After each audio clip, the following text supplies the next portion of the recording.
ক্ষমতায় আসার আগেই প্রতিবেশী কানাডার সঙ্গে যুদ্ধে জড়িয়ে পড়ার হুমকি দিয়েছেন নির্বাচিত মার্কিন প্রেসিডেন্ট ডোনাল্ড ট্রাম্প।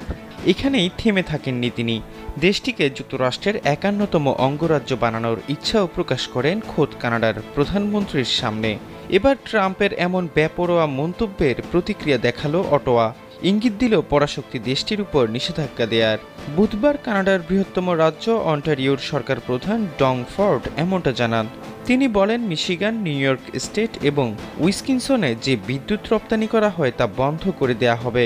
ফর্ড জানান, যুক্তরাষ্ট্র যদি কানাডার পণ্যের উপর তার প্রথম দিন থেকেই ২৫% শুল্ক আরোপ করে, তবে হাতে থাকা সমস্ত কৌশলই ব্যবহার করবে Canada. Introducing High Glass by Akijport. Ontario রাজ্যের এই কর্তা জানান, ট্রাম্পের সিদ্ধান্তের ফলে কানাডার লোকজন ক্ষতিগ্রস্ত হবে, তবে তিনি নিশ্চিত করতে চান একই প্রতিক্রিয়া আমেরিকান